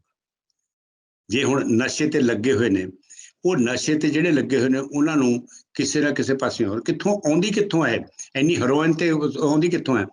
ਅਫਗਾਨਿਸਤਾਨ ਦੇ ਜਿਹੜੇ ਜਿਹਨੂੰ ਤਾਲਿਬਾਨ ਕਹਿੰਦੇ ਆਪਾਂ, ਤਾਲਿਬਾਨ ਦਾ ਚੈੱਕ ਕਰ ਲਓ ਡਾਟਾ, ਉਹਨਾਂ ਦੀ 25% ਤੋਂ ਵੱਧ ਕਮਾਈ ਫੀਮ ਤੇ ਹੈਰੋਇਨ ਭੇਜ ਕੇ ਉਹਦੇ ਤੋਂ ਕਰਦੇ ਨੇ ਉਹ ਕਮਾਈ। ਇਹ ਤਾਲਿਬਾਨ ਦਾ ਜਦੋਂ ਉਹ ਪਾਵਰ 'ਚ ਨਹੀਂ ਸੀ ਤਾਂ ਉਧਰਲੇ ਪਾਸੇ ਉਹਨਾਂ ਦੇ ਡਾਟੇ ਆਏ ਨੇ। 20-25% ਉਹ ਫਰੌਤੀ ਕਰਦੇ ਨੇ, ਬੰਦਾ ਕਿਸੇ ਦਾ ਚੱਕਿਆ ਉਹਨੂੰ ਲੈ ਕੇ ਉਹ ਤੋਂ ਪੈਸੇ ਮੰਗ ਲਏ। ਉੱਥੇ ਵੀ ਇਹ ਤੋਂ ਹੁਣ ਜਿਹੜਾ ਨੈਕਸਸ ਹੈ ਪਾਕਿਸਤਾਨ ਦਾ ਤੇ पाकिस्तान एक ऐसा मुल्क बन चुका है जिहड़ा कि इंडिया का मुकाबला करने के चक्कर च आप दा सारा तप्पड़ रोड़ लिया उन्होंने। तप्पड़ किवें रोड़ ले हुण तुहानूं इहदे बारे मैं वापस लैके जाना चाहूँगा कोल्ड वॉर च। अमेरिका दी मुकाबला करते करते रशिया आप टुकड़ियां च टुट गया पर मुकाबला नहीं हो सकिया।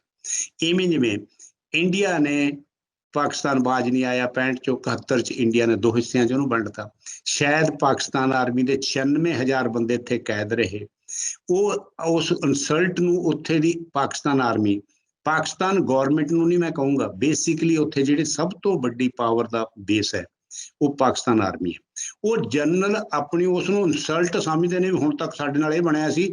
उन्हां दे इसे चक्कर च बैठ के उन्होंने अपने मुल्क की तबाही कराती। कैन यू इमैजिन तुसीं सोच सकते हो कि इंडिया का रुपया डॉलर के हिसाब नाल 75 है, बांग्लादेश का जिहड़ा टका है वो 84 है, तो पाकिस्तान का जिहड़ा रुपया वो 165 है 64-65 है। किन्नी क तुसीं समझ सकते हो फाइनैंशियल कमजोरी उस मुल्क च आ गई। पर वो अपने नाल लड़नों पहला उन्हें नॉर्मल लड़ाइयां हार गया, फिर उन्हें कारगिल वगैरह कारगिल च दस के कि ये टैरिस्ट उत्थे बैठे ने भेजी सी आपदी नॉर्दर्न लाइट इन्फेंट्री उन्होंने आपदी एक रेजिमेंट भेजी सी ਉਹਦੇ ਚ ਵੀ ਉਹ ਹਾਰੇ। ਹੁਣ ਉਹ ਟੈਰਰਿਜ਼ਮ ਦੀ ਸਪੋਰਟ ਲੈ ਰਹੇ ਨੇ। ਉਹ ਕਿਉਂਕਿ ਜ਼ਿਆਉਲ ਹੱਕ ਨੇ ਇੱਕ ਕਿਹਾ ਸੀ ਕਹਿੰਦਾ 1000 ਕੱਟ ਨਾਲ ਇਹਨਾਂ ਨੂੰ ਬਲੀਡ ਕਰੋ, ਮਤਲਬ 4 ਟੈਰਰਿਸਟ ਭੇਜ ਦਿਓ ਇੱਥੇ ਭੱਜੇ ਫਿਰਨਗੇ ਉਹਨਾਂ ਨੂੰ ਫੜਨ ਨੂੰ, ਉਹ 4 10 ਨੂੰ ਮਾਰਨਗੇ, ਟੈਨਸ਼ਨ ਸਾਰਿਆਂ ਨੂੰ ਹੋਊਗੀ। ਹੁਣ ਕਸ਼ਮੀਰ ਚ ਕੀ ਹੋ ਰਿਹਾ ਕਿਸੇ ਇੱਕ ਹਿੰਦੂ ਗੋਲ ਗੱਪੇ ਵਾਲੇ ਨੂੰ ਮਾਰ ਦਿਓ, ਇੱਥੇ ਇਹ ਫੈਲ ਜਾਂਦਾ ਮੁਲਕ ਦੇ ਅੰਦਰ ਕਿ ਇੱਕ ਹਿੰਦੂ ਗੋਲ ਗੱਪੇ ਵਾਲਾ ਮਾਰ, ਉਹਦੇ ਨਾਲ ਦਹਿਸ਼ਤ ਵੱਧਦੀ ਹੈ। ਦਹਿਸ਼ਤ ਵੱਧਦੀ ਹੈ ਤਾਂ ਹੋਰ ਸਿਕਿਉਰਿਟੀ ਵੱਧਦੀ ਹੈ। ਦੋਨੋਂ ਮੁਲਕ ਆਪਣੇ ਆਪ ਨੂੰ ਡਰੇਨ ਕਰਨ ਤੇ ਲੱਗੇ ਹੋਏ ਨੇ। ਬਿਕੋਜ਼ ਜਿੰਨਾ ਆਪਾਂ ਹਥਿਆਰ ਸਮਾਨ ਤੇ ਪੈਸਾ ਖਰਚਦੇ ਆ ਉਹ ਲੋਕਾਂ ਦੀ ਸੇਵਾ ਤੇ ਖਰਚਿਆ ਜਾਣਾ ਚਾਹੀਦਾ ਸੀ ਜ਼ਿਆਦਾ। ਪਰ ਪਾਕਿਸਤਾਨ ਕਹਿੰਦਾ ਹਮ ਤੋਂ ਡੁੱਬेंगे ਸਨਮ ਤੁਮਕੋ ਵੀ ਲੈ ਡੁੱਬेंगे। ਉਹ ਆਪ ਖੁਦ ਤਾਂ ਡੁੱਬ ਰਿਹਾ, ਆਪਾਂ ਨੂੰ ਵੀ ਨਾਲ ਡੁਬਾਉਣ ਦੀ ਕੋਸ਼ਿਸ਼ ਕਰ ਰਿਹਾ। ਦੇਖੋ ਇਹਦੇ ਵਿੱਚ ਚਰਚਾ ਜਦੋਂ ਆ ਬੀਐਸਐਫ ਦੀ ਚਰਚਾ ਚੱਲਦੀ ਤਾਂ ਕਹਿੰਦੇ ਪਾਕਿਸਤਾਨ ਦੇ ਨਾਲ ਜਦੋਂ ਦੁਸ਼ਮਣੀ ਹੋਵੇ ਤਾਂ ਦੋਸਤੀ ਦੀਆਂ ਗੱਲਾਂ ਇਧਰਲੇ ਪਾਸਿਓਂ ਨਹੀਂ ਕਰਨੀਆਂ ਚਾਹੀਦੀਆਂ। ਕੋਈ ਵੀ ਜਿਵੇਂ ਮੈਂ ਸੁਣ ਰਿਹਾ ਸੀ ਨੈਸ਼ਨਲ ਮੀਡੀਆ ਤੇ ਕਹਿੰਦੇ ਕਿ ਇੱਕ ਉਹ ਵਿਅਕਤੀ ਜਿਹਨੇ ਉੱਥੋਂ ਦੇ ਜਨਰਲ ਨੂੰ ਜੱਫੀ ਪਾਈ ਹੋਵੇ, ਨਵਜੋਤ ਸਿੱਧੂ ਸਿੱਧੇ ਤੌਰ ਦੇ ਉੱਤੇ, ਜਿਹਦੀ ਉੱਥੋਂ ਦੇ ਪ੍ਰਧਾਨ ਮੰਤਰੀ ਦੇ ਨਾਲ ਮਿੱਤਰਤਾ ਹੋਵੇ, ਉਹ ਦੋਸਤੀ ਦੀ ਗੱਲ ਕਰੇ ਤੇ ਉਹ ਮੁਲਕ ਦੁਸ਼ਮਣੀ ਪਗਾਏ ਪਾਕਿਸਤਾਨ, ਤਾਂ ਇਹ ਕਹਿੰਦੇ ਕਿੱਥੇ ਮਤਲਬ ਜਾਇਜ਼ ਹੋ ਸਕਦਾ ਹੈ ਕਿ ਉਹਦੇ ਨਾਲ ਸਟੇਟ ਜਾਂ ਫਿਰ ਦੇਸ਼ ਦੀ ਸੁਰੱਖਿਆ ਨੂੰ ਖਤਰਾ ਨਾ ਹੋਵੇ। ਕੀ ਅਸੀਂ ਇੱਕ ਅਮਨ ਸ਼ਾਂਤੀ ਦੇ ਤਹਿਤ ਉਹਨਾਂ ਦੇ ਨਾਲ ਭਾਈਚਾਰਕ ਸਾਂਝ ਜਾਂ ਸਾਡੇ ਜਿਹੜੇ ਵਡੇਰੇ ਹਿੱਤ ਨੇ, ਜਿਹੜੇ ਸਾਡੇ ਕਾਰੋਬਾਰ ਦੇ ਹਿੱਤ ਨੇ, ਉਹਨਾਂ ਨੂੰ ਅੱਗੇ ਵਧਾ ਕੇ ਨਹੀਂ ਚੱਲ ਸਕਦੇ? ਕੀ ਉਹਨਾਂ ਨੂੰ ਇਸ ਪੱਧਰ ਦੇ ਉੱਤੇ ਲਿਆ ਕੇ ਨਹੀਂ ਮਨਾਇਆ ਜਾ ਸਕਦਾ, ਜਾਂ ਫਿਰ ਇਸ ਹਊਏ ਨੂੰ ਕ੍ਰੀਏਟ ਕਰਕੇ ਰੱਖਣਾ ਕਿ ਭਾਰਤ ਤੇ ਪਾਕਿਸਤਾਨ ਦੇ ਵਿਚਾਲੇ ਦੁਸ਼ਮਣੀ ਹੈ ਤੇ ਉਹਨੂੰ ਲੈਣਾ, ਕਦੇ ਵੀ ਦੋਸਤ ਬੰਦਾ ਵਾਲੀ ਗੱਲ ਜਿਹੜੀ ਆ ਉਹਨੂੰ ਅੱਗੇ ਨਹੀਂ ਵਧਾਉਣਾ? ਹੁਣ ਮੈਂ ਦੱਸਦਾ ਉਹਦੇ ਬਾਰੇ ਇੱਕ ਚੀਜ਼ ਮੈਂ ਜ਼ਰੂਰ ਕਹਿਣਾ ਚਾਹੁੰਦਾ। ਕਿਸੇ ਵੀ ਉੱਥੇ ਪੰਜਾਬੀਆਂ ਦਾ ਜੱਫੀ ਪਾਉਣਾ ਇੱਕ ਆਦਤ ਹੈ, ਇੱਕ ਆਪਣੀ ਕਿਸਮ ਦੀ ਕਸਟਮ ਹੈ। ਨਾ ਸਿੱਧੂ ਸਾਹਿਬ ਨੇ ਜਾ ਕੇ ਜੱਫੀ ਪਾਈ ਉਹਨਾਂ ਦੇ ਕਮਰ ਬਾਜਵਾ ਨੂੰ, ਚੀਫ ਨੂੰ, ਕਿਉਂਕਿ ਮਿਲੇ ਤਾਂ ਜੱਫੀ ਪਾ ਲਈ। ਉਹ ਜੱਫੀ ਤੋਂ ਮੈਂ ਇੱਕ ਪੋਜ਼ਿਟਿਵ ਲੱਭਣ ਦੀ ਕੋਸ਼ਿਸ਼ ਕਰਦਾ, ਨੈਗੇਟਿਵ ਲੱਭਣ ਦੀ ਕੋਸ਼ਿਸ਼ ਨਹੀਂ ਕਰੂੰਗਾ। ਉਹ ਤੇ ਕਾਰਨ ਕੀ ਹੈ? ਕਿਉਂਕਿ ਜੋ ਚੱਲ ਰਿਹਾ ਉਹਨੂੰ ਤਾਂ ਸਿੱਧੂ ਸਾਹਿਬ ਦੀ ਜੱਫੀ ਨੇ ਕੋਈ ਬਦਲ ਨਹੀਂ ਦਿੱਤਾ। ਇਹ ਕੋਈ ਦੇਸ਼ ਧਰੋਹੀ ਤਾਂ ਹੋਇਆ ਨਹੀਂ। ਆਪਾਂ ਆਫਟਰ ਆਲ ਪ੍ਰਾਈਮ ਮਿਨਿਸਟਰ ਨਾਲ ਪਬਲਿਕਲੀ ਸਾਰਿਆਂ ਨੂੰ ਮਿਲਦੇ ਆ। ਇੱਕ ਚੀਜ਼ ਦਾ ਮੈਨੂੰ ਆਉਂਦਾ ਐਜ਼ ਏ ਸਿੱਖ, ਤੁਸੀਂ ਵੀ ਸਿੱਖੋ, ਮੈਂ ਜਾਂ ਸੁਣਨ ਵਾਲੇ ਵੀ ਜ਼ਿਆਦਾ ਸਕਦੇ ਨੇ। ਕਰਤਾਰਪੁਰ ਹੋਵੇ ਗੁਰਦਾਸਪੁਰ ਤੋਂ 1.5 ਜਾਂ 2 ਕਿਲੋਮੀਟਰ ਕਰੋ ਫਲਾਈਟ ਸਾਹਮਣੇ ਦੇਖਣ ਨੂੰ ਜਗ੍ਹਾ। ਕਿਹੋ ਜਿਹਾ ਆਪਾਂ ਮੁਲਕ ਆ ਕਿ ਸਾਡੇ ਬਾਬੇ ਦੀ ਕਰਮ ਭੂਮੀ, ਜਿੱਥੇ 18 ਸਾਲ ਗੁਰੂ ਨਾਨਕ ਦੇਵ ਜੀ ਨੇ ਖੇਤੀ ਕਰਕੇ ਲੰਗਰ ਚਲਾਇਆ ਹੋਵੇ, ਅਸੀਂ ਉਹ 47 ਚ ਨਹੀਂ ਬਗੜ ਸਕੇ। ਅਸੀਂ 47 ਚ ਨਹੀਂ ਬਗੜ ਸਕੇ, ਉੱਥੇ ਤੱਕ ਨਹੀਂ ਪਹੁੰਚ ਸਕੇ। ਵੀ ਇਹਨੂੰ ਤਾਂ ਛੱਡ ਦਿਓ, ਕਿਉਂਕਿ ਆਪਾਂ ਜਨਮ ਭੂਮੀ ਤਾਂ ਬਾਬੇ ਦੀ ਨਹੀਂ ਲੈ ਸਕਦੇ ਸੀ, ਬਿਕੋਜ਼ ਉਹ ਤਾਂ ਨਨਕਾਣਾ ਸਾਹਿਬ ਅੰਦਰ ਹੈ। ਕਰਮ ਭੂਮੀ ਤਾਂ ਬਾਬੇ ਦੀ ਲੈ ਸਕਦੇ ਸੀ, ਨੰਬਰ 2। ਫਿਰ 71 ਆਇਆ, ਆਪਾਂ ਉਹਨਾਂ ਦੇ 96,000 ਬੰਦੇ ਇੱਥੇ ਕੈਦ ਰੱਖੇ। ਉਹਨੂੰ ਕਹਿੰਦੇ ਖਾਲੀ ਕਰੋ ਕਰਤਾਰਪੁਰ ਸਾਡਾ। ਕਰਤਾਰਪੁਰ ਬਾਬੇ ਦੀ ਐਟਲੀਸਟ ਉਸ ਜੱਫੀ ਦਾ ਇੱਕ ਫਾਇਦਾ ਤਾਂ ਆਪਾਂ ਨੂੰ ਹੋ ਗਿਆ, ਆਪਾਂ ਨੂੰ ਕਰਤਾਰਪੁਰ ਲਾਂਘਾ ਖੁੱਲ ਗਿਆ। ਕੀ ਪਾਕਿਸਤਾਨ ਨਾਲ ਲੜਾਈ ਜੇ ਜੱਫੀ ਨਾ ਪੈਂਦੀ ਕਿ ਫਿਰ ਵੀ ਤਾਂ ਲੜਾਈ ਚੱਲੀ ਜਾਣੀ ਸੀ, ਲੜਾਈ ਤਾਂ ਬੰਦ ਨਹੀਂ ਹੋਈ। ਉਸ ਚੋਂ ਮੈਂ ਇਹ ਸਮਝਦਾ ਕਿ ਜਿਹੜੇ ਆਪਦੇ ਬਾਬੇ ਨੂੰ ਪਿਆਰ ਕਰਦੇ ਨੇ ਉਹ ਜਾ ਕੇ ਐਟਲੀਸਟ ਉੱਥੇ ਮੱਥਾ ਤਾਂ ਟੇਕ ਕੇ ਆ ਸਕਦੇ। उस जफ्फी तो एक चीज गुड सोचने की गल करता ना। मैं ये किसी पॉलिटिशियन की यदि किसी की सपोर्ट की गल नहीं कर रहा, मैं नहीं बोलता, बिकॉज मैं ये समझदा जो मर्जी पॉलिटिक्स होनी जाए, इंदिरा गांधी आके चली गई, उदों मगरों वाजपेयी आके जब बस लैके गए उदों मार नाल होंदे, उन्होंने कारगिल अपन नूं सर्व करता। उधरों लैके गए बस यात्रा लैके सारिਆਂ ਨੂੰ गए, कपिल देव ਨੂੰ पता किनू किनू लैके गए वाजपेयी साहब कि ਆਪਾਂ दोस्ती का हथ ਵਧਾਈਏ। पाकिस्तान ने अपन महीनों के अंदर ही कारगिल की 99 की लड़ाई देती। उस मुल्क नूं जेड़े मुल्क च फौज इस तरह हावी होवे सारियां बंदियां दी जिंदगियां ते, उस नूं सुधारन वास्ते तां अपने किसी दे हथ बसदा नहीं है। जो पाकिस्तान का प्राइम मिनिस्टर है वो एक पॉलिटिशियन है, जिवें अपने भी पॉलिटिशियन ने, वो भी अपनी रोटियां सेकदा, ये भी अपनी रोटियां सेकते हैं। मैं रोटियां सेकण वालियां नूं तां ये चाहुंदा, रोटियां दे सेकण दे तंदूर अपनियां हड्डियां नाल बलदे ने, चाहे पाकिस्तान वाले पासे होण चाहे अपने पासे होण। तंदूर जिहदे ते रोटियां सेकदे वो अपनी हड्डियां नाल बलदे ने। होर की है, आ रियलिटी मेरे विचार इहदे बारे ने कि आपां नूं एटलीस्ट करतारपुर दा लंघा मिल गया आपां। बिल्कुल बिल्कुल। हाँ जी। मेरा सवाल कैप्टन साहब अक्सर कैप्टन अमरिंदर सिंह ਜਿਹੜੇ ਸਾਬਕਾ ਮੁੱਖ ਮੰਤਰੀ ਰਹੇ ਨੇ ਪੰਜਾਬ ਦੇ, ਉਹ ਅਕਸਰ ਪੰਜਾਬ ਦੇ ਵਿੱਚ ਹਮੇਸ਼ਾ ਪਾਕਿਸਤਾਨ ਤਰਫੋਂ ਬਾਰਡਰ ਦੇ ਤਰਫੋਂ ਅੱਤਵਾਦ ਦੀ ਗੱਲ ਕਰਦੇ ਨੇ। ਖਤਰਾ ਇੱਕ ਪੰਜਾਬ ਨੂੰ ਜਦੋਂ ਕਰਤਾਰਪੁਰ ਲਾਂਘਾ ਖੁੱਲਿਆ ਉਦੋਂ ਵੀ ਇਹ ਚਰਚਾ ਚੱਲੀ ਕਿ ਜਿਹੜੇ ਉੱਥੇ ਰਾਤ ਰਹਿ ਕੇ ਆਉਂਦੇ ਨੇ ਜਾਂ ਉੱਥੇ ਸ਼ਰਧਾਲੂ ਜਾਂ ਕੁਝ ਵੀ ਹੋ ਸਕਦਾ, ਮਤਲਬ ਕਿ ਉਹ ਮਾਈਂਡ ਸੈਟ ਏਦਾਂ ਕਰ ਸਕਦੇ ਨੇ। ਕੀ ਵਾਕਈ ਪੰਜਾਬ ਨੂੰ ਪਾਕਿਸਤਾਨ ਤੋਂ ਬਾਰਡਰ ਸਟੇਟ ਤੋਂ ਕੋਈ ਖਤਰਾ ਹੈ ਪੰਜਾਬ ਨੂੰ, ਜਾਂ ਫਿਰ ਇਹ ਸਿਰਫ ਇਹ ਵੀ ਸਿਆਸੀ ਹੈ? ਹੁਣ ਦੇਖੋ, ਇੱਕ ਕੰਟਰੋਲਡ ਮੂਵਮੈਂਟ ਹੋਵੇ, ਜਾਣ ਕੇ ਤੁਸੀਂ ਇੰਨੇ ਵਜੇ ਜਾਣਾ ਤੇ ਸ਼ਾਮ ਨੂੰ 5 ਵਜੇ ਵਾਪਸ ਆਉਣਾ। ਉਹਦੇ ਦੌਰਾਨ ਕਿਸੇ ਨੂੰ ਕੀ ਪਤਾ ਹੈ ਆਪਾਂ ਕਿੰਨੇ ਸਿਕਿਉਰਿਟੀ ਵਾਲੇ ਪਲੇਨ ਕੱਪੜਿਆਂ 'ਚ ਭੇਜ ਦਈਏ ਉਹਨਾਂ ਤੇ ਨਜ਼ਰ ਰੱਖਣ ਵਾਸਤੇ। ਜੇ ਆਪਾਂ ਸਾਰਿਆਂ ਨੂੰ ਇੱਕ ਦੂਸਰੇ ਨੂੰ ਸਸਪੀਸ਼ਨ ਨਾਲ ਦੇਖਣ ਲੱਗ ਗਏ ਕਿ ਉਹ ਤਾਂ ਆਹ ਕਰ ਦੂਗਾ, ਉਹ ਤਾਂ ਆਹ ਕਰ ਦੂਗਾ, ਉਸ 5 ਘੰਟੇ 6 ਘੰਟਿਆਂ ਦੀ ਮੂਵਮੈਂਟ 'ਚ ਜੇ ਕੁਛ ਹੋ ਗਿਆ ਫਿਰ ਤਾਂ ਜ਼ਿਆਦਾ ਹੀ ਕੰਮ ਕੁਛ ਹੋਰ ਹੀ ਅਜੀਬ ਹੈ। ਮੈਂ ਇਸ ਚੀਜ਼ ਨੂੰ ਨਹੀਂ ਮੰਨਦਾ। ਜੇ ਪਾਕਿਸਤਾਨ ਉਹਦੇ ਰਾਹੀਂ ਭੇਜੂਗਾ ਤਾਂ ਕਿਉਂਕਿ ਕਾਗਜ਼ ਲੈ ਕੇ ਇੱਧਰਲੇ ਪਾਸੇ ਤਾਂ ਕੋਈ ਆ ਨਹੀਂ ਰਿਹਾ, ਬੰਦੇ ਤਾਂ ਆਪਣੇ ਉੱਧਰ ਜਾ ਰਹੇ ਨੇ, ਉਧਰੋਂ ਤਾਂ ਇੱਧਰ ਕੋਈ ਆ ਨਹੀਂ ਰਿਹਾ।